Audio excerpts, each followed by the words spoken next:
के संस्कार के साथ शिक्षा की आवश्यकता है। आज बच्चे आते हैं, यदि उन्हें पैर छूने के लिए कहते हैं तो उनको शर्म आती है, लेकिन गुड मॉर्निंग कहने में बहुत अच्छा लगता है। आखिर कहाँ से ये पैदा हो रहा है? हमारे कारण हम अपने बच्चों को ऐसा संस्कार नहीं दे पा रहे हैं। तो हम एक विकसित स्वतंत्र मानते हैं, गणतंत्र मानते हैं, लेकिन आज हमारा देश कहीं न कहीं उनके हाथों में पीछे जा रहा है। उस पर हम युवाओं को इस पर कुठाराघात करने की ज़रूरत है कि ज़्यादा से ज़्यादा उनको अवसर मिले अपने रोजगार को बढ़ाने का। ये जहाँ भी जाए, देश में विदेश में किसी भी राज्य में जाए, अपनी सभ्यता, संस्कृति और अपनी प्रतिभा को लेकर आगे बढ़े। 75वां गणतंत्र दिवस के अवसर पर देखिए आज झंडा संतुलन हो रही है, उसमें हम कुछ जानने का प्रयास करते हैं, कुछ संदेश देना चाहते हैं। भी बच्चों को संबोधित किया और हमने कहा कि इस देश में शिक्षा के साथ संस्कार बहुत ज़रूरी है। भारत के संविधान में भारत की संस्कृति का जो झलक है उसको बचाने के लिए पर्याप्त कोशिश किया गया है। उसके बावजूद भी जो हमारे भारत की शिक्षा नीति है, उस शिक्षा नीति के आधार पर जब हम बच्चों को शिक्षा देते हैं तो निश्चित रूप से वो देश के बारे में कम और विदेशी मानसिकता उनके दिमाग में ज़्यादा आ जाती है। इसलिए हमने अभी भी एक स्कूल में हमें संयोग से हमें ही झंडोत्तोलन करने का सौभाग्य प्राप्त हुआ। वहाँ पर हमने बच्चों को और अभिभावक को संबोधित करते हुए कहा कि बच्चों को शिक्षा ऐसी मिलनी चाहिए जो देश की संप्रभुता की रक्षा करे। व्यक्तिगत लाभ के लिए देश को कभी भी दरकिनार नहीं करनी चाहिए। देश की संप्रभुता में कोई अड़चन नहीं आनी चाहिए। देश में शिक्षा ऐसी मिलनी चाहिए जो देश के बच्चे कभी भी अपने माँ बाप को बुढ़ापा में कचड़ा ना समझे। अभी जो हमारे शिक्षा नीति देश की है, उस शिक्षा के आधार पर हम आज़ादी तो मना रहे हैं, हम गणतंत्र तो मना रहे हैं, लेकिन होता क्या है कि जो विदेशी कल्चर है, जो हमारे पाश्चात्य सभ्यता है, लोग जब बूढ़े हो जाते हैं उन्हें कचड़ा समझा जाता है, उन्हें ओल्ड एज होम भेज दिए जाते हैं। तो हमें आवश्यकता है कि हम इस गणतंत्र के अवसर पर हम बच्चों को, अभिभावकों को इस बात के लिए बच्चों को प्रभावित करना होगा कि यह भारत की जो संस्कृति है, यह राम की धरती है। राम, जब हम अभी चर्चा करेंगे तो लोग राम मंदिर की याद करते हैं कि देश में राम मंदिर की आवश्यकता क्यों। कई लोगों ने कहा कि उस जगह पर विद्यालय होनी चाहिए, कईयों ने कहा कि उस जगह पर अस्पताल होनी चाहिए। हम पूछना चाहते हैं कि देश के अंदर में सबसे ज़्यादा शिक्षित राज्य यदि कोई है वो है केरल।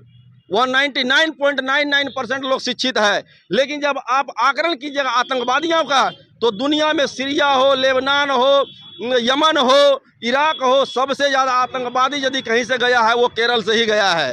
तो हमें वैसी शिक्षा की क्या आवश्यकता है जो शिक्षा हमें आतंकवाद बनाए। राम मंदिर के उद्घाटन से राजा राम जब बनते हैं तो वही दिखाते हैं कि चक्रवर्ती सम्राट के जो पुत्र थे रामचंद्र जी, वो किस कष्ट से गुरुकुल में पढ़े। लकड़ी काट के लाए तो खाना बना, भिक्षाटन करके भीख मांग करके लाते थे तो गुरुकुल में खाना मिलता था, भिक्षाटन करके लाते थे तो वस्त्र पहनने मिलता था। चक्रवर्ती राजा होते हुए उनके पुत्र जमीन पर चटाई बिछाकर सोते थे। और उसके बाद जब राजा बनते हैं राजा रामचंद्र जी, तो वो प्रजा के दुख को समझता है। यही शिक्षा नीति देश को चाहिए कि जब हम शिक्षा नीति ऐसे देश को देंगे कि हम बच्चों का संस्कार बना सके, तो वो उनका दर्द जो है, देश के दर्द को समझ पाएंगे। आज देश में राजा जो बन जाते हैं वो दर्द नहीं समझते, और इसीलिए शिक्षा के साथ धार्मिक ज्ञान की भी आवश्यकता है। ऐसे धार्मिक ज्ञान जिन पर राम और कृष्ण जी मार्ग पर चलकर इस देश को स्वर्ण सोने का चिड़िया बनाया था, ऐसा संस्कार पैदा करना। एक इस देश में इन्होंने राज किया जो अपना पिताजी को कैद कर लिया और भाई का गर्दन काट करके राज किया औरंगजेब ने। और हमारे राजा रामचंद्र जी थे जिन्होंने एक पिता के आदेश पर 14 साल के लिए वनवास चले गए। उनका भाई कभी राज सिंहासन पर नहीं बैठा, रामचंद्र जी का खड़ाऊ लेकर के उनको राज कराया। यह संस्कार हमारे बच्चों को देने की आवश्यकता है, तभी हम गणतंत्र को सही तरीके से मना पाएंगे। हमें बच्चों के संस्कार के साथ शिक्षा की आवश्यकता है। आज बच्चे आते हैं, यदि उन्हें पैर छूने के लिए कहते हैं तो उनको शर्म आती है, लेकिन गुड मॉर्निंग कहने में बहुत अच्छा लगता है। आखिर कहाँ से ये पैदा हो रहा है? हमारे कारण हम अपने बच्चों को ऐसा संस्कार नहीं दे पा रहे हैं। तो हम एक विकसित भारत, हम एक विश्वगुरु भारत, हम एक संस्कारवान भारत का निर्माण कैसे करेंगे? इसीलिए हम देशवासियों को कहना चाहेंगे कि यदि सही गणतंत्र मनाना है तो अपने बच्चों को शिक्षा के साथ संस्कार अवश्य दीजिए। इन्हीं के साथ जय हिंद, वंदे मातरम। चलिए, बहुत अच्छे बात बताए सर ने कि आज के डेट में जो शिक्षा दिया जा रहा है वो शिक्षा कहीं ना कहीं शिक्षा सिर्फ दिया जा रहा है, संस्कार नाम का कोई चीज़ नहीं है। और शिक्षा ग्रहण करके बच्चा अमेरिका चला जाता है, ब्रिटेन चला जाता है अपना नौकरी करने के लिए, और माता पिता को कहीं ना कहीं अनाथ आश्रम में छोड़ देता है। ऐसी शिक्षा की क्या आवश्यकता है हमारे भारत में? बहुत अच्छे बात कहें सर कि शिक्षा के साथ साथ हमारे देश में सांस्कृतिक संस्कार की भी आवश्यकता है। अगर यदि संस्कार ही नहीं तो शिक्षा कोई काम का नहीं है। सर भी 2 शब्द रखेंगे क्या? आप भी 2 शब्द रखिए सर आज के दिन। सबसे पहले तो मैं अपने नगरवासियों को आपके माध्यम से 75वें गणतंत्र दिवस के अवसर पर मैं बताना चाहता हूं कि आज जो हमें आज़ादी मिली है, बहुत वर्षों की तपस्या से मिली है। आज हम अपने परिवार, अपने परिजनों के साथ जो एकजुट होकर, एकत्रित होकर हम आज 2 वक्त की रोटी सम्मान के साथ कमाते हैं, उन वीर सपूतों को जिन्होंने मातृभूमि की रक्षा करते हुए अपने प्राण की आहुति दी, अपने प्राण निछावर के, आज उन्हें याद करने का दिन है। मित्रों, गर्व तो तभी हमें महसूस होता है जिस दिन हम भारतवासी कहलाते हैं। आज हमारा देश अनेकता में एकता का परिचय देता है, विश्व गुरु बनने की क्षमतावान बन चुके हैं। 2-3 दिन 22 जनवरी को हमारा पूरा हिंदुस्तान भक्तिमय माहौल में डूबा, और इसमें सारे हिंदुस्तानी, सारे भारतवासी इस कार्यक्रम में अपने आप को भिगो डाला, और आने वाले जो भविष्य हैं, हमारे जो बच्चे हैं, आज हमारी जो किए हुए कृत्य को वो देखते हैं और अनुसरण करने की कोशिश कर रहे हैं। मैं आपके माध्यम से मैं जानकारी देना चाहता हूं भारत के उन राजनीतिज्ञों को कि जो जिस तरह से आज भक्तिमय माहौल हमारे देश को बनाया। मैं चाहता हूं कि शिक्षा का क्षेत्र भी जो है हमारा कहीं न कहीं उस मुकाम तक पहुंचे जहां हमारे बच्चे का भविष्य निर्धारित हो। आज स्वास्थ्य विभाग की यदि अगर बात होती है हमारे देश में, तो कहीं न कहीं हमें अपने आप में थोड़ा सा कुछ गलत फील होता है, क्योंकि हम अपने आप को स्वतंत्र मानते हैं, गणतंत्र मानते हैं, लेकिन आज हमारा देश कहीं न कहीं उनके हाथों में पीछे जा रहा है। उस पर हम युवाओं को इस पर कुठाराघात करने की ज़रूरत है। हमें एकजुट होकर को इसको एक अच्छा माहौल बनाना है, और खासकर हमारे देश में जो वर्तमान समय जो बेरोजगारी है उस पर भी फोकस रखने की ज़रूरत है। आज हमारे युवा साथी दूसरे प्रांत को अगर 2 वक्त की रोटी के लिए जाते हैं, उस पर भी मैं भी फोकस तब कहीं हमारा जाकर के विश्वगुरु देश कहलाएगा। इसके साथ ही मैं अपनी बात को विराम देता हूं। धन्यवाद। चलिए, बहुत अच्छे सर ने जानकारी दी और बहुत अच्छे देशवासियों को संदेश देने का कार्य किया, और भी है जिनसे हम जानने का प्रयास करेंगे कि आज देशवासी को क्या संदेश देना चाहेंगे। सर, 2 शब्द आज रखिए अपने देशवासी के लिए, क्या देशवासियों को आप संदेश आज देना चाहते हैं? 15 अगस्त 1947 को भारत आज़ाद हुआ था। आज़ादी का सारे भारतवर्ष में खुशी और उल्लास से मनाया गया था, और उसी खुशी और उल्लास को विस्तार करने के लिए 26 जनवरी 1950 को एक संविधान लागू किया गया था, जिसमें यह उद्धृत किया गया था कि तमाम भारतवासी चाहे किसी भी संप्रदाय से जुड़े हों, उनको समान अधिकार मिले। तो हर क्षेत्रों में, चाहे शिक्षा का क्षेत्र हो, चाहे किसी भी क्षेत्र में, उनका अधिकार समान हो।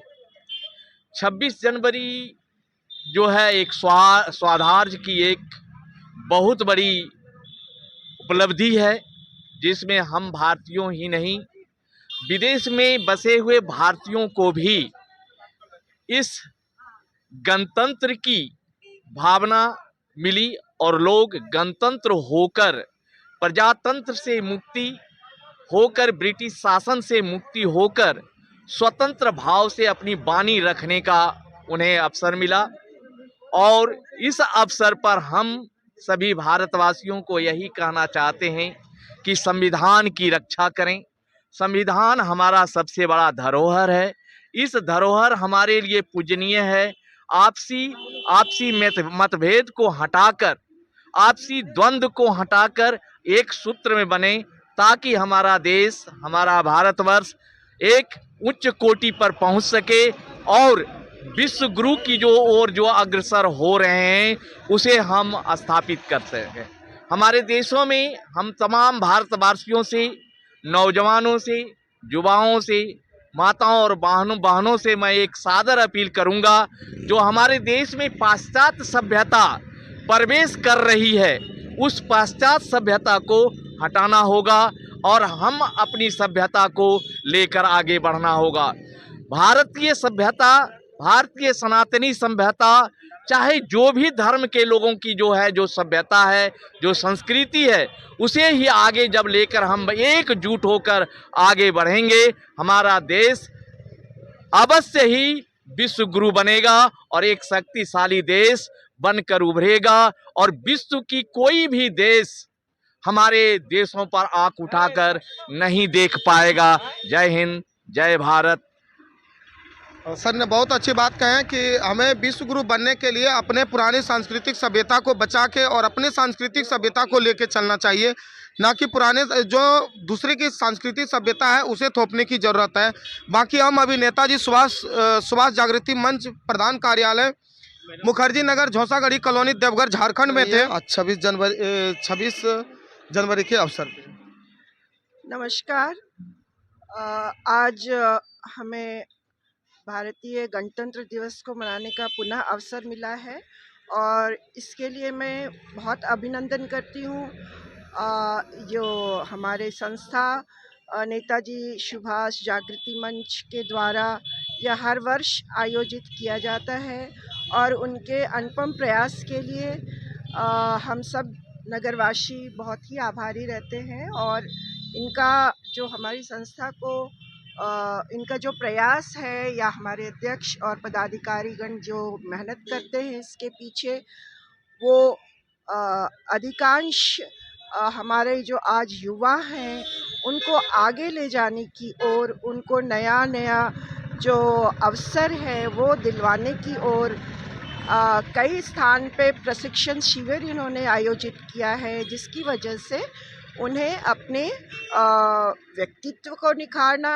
एवं अपने जो टैलेंट है, जो उनके अंदर जो प्रतिभा है, प्रतिभा की जहाँ तक बात है, ये हमारे देश में हमारे युवाओं में बहुत ही ज़्यादा प्रतिभाशाली बच्चे भी उभर के आ रहे हैं। उनमें असीमित प्रतिभा है, उनको उजागर करना और इस प्रयास को सामने लाना कि ज़्यादा से ज़्यादा उनको अवसर मिले अपने रोजगार को बढ़ाने का। ये जहाँ भी जाए, देश में विदेश में किसी भी राज्य में जाए, अपनी सभ्यता, संस्कृति और अपनी प्रतिभा को लेकर आगे बढ़े और हमारे देश का नाम उज्जवल करे, यही हमारी सबसे कामना है। और युवाओं से स्पेशली, क्योंकि उनकी प्रतिभा की ज़रूरत ना केवल हमारे अपने देश को है, या विदेशों में भी जाकर उस देश को भी अपना सहयोग देते हैं और हमारे देश का नाम उज्जवल करते हैं। इन्हीं शब्दों के साथ मैं अपने शब्दों को विराम देती हूँ। जय भारत, जय भारत, जय भारत माता, वंदे मातरम। चलिए, मैम ने भी बहुत अच्छी बात कही है, वो खोल दीजिएगा। मैम ने भी बहुत अच्छी बोले कि अपने सांस्कृतिक सभ्यता को ही बचाना चाहिए और अपने सांस्कृतिक सभ्यता अगर बचेंगे तो हमारा भारत खूबसूरत नजर आएंगे। बाकी अभी हम नेताजी सुभाष जागृति मंच प्रधान कार्यालय श्यामा प्रसाद मुखर्जी नगर, झोंसागढ़ी कॉलोनी, देवघर, झारखंड में थे। कैसा लगा मेरा ये प्रयास, आप लोग अपना राय कमेंट बॉक्स में दीजिएगा। तब तक के लिए जय हिंद।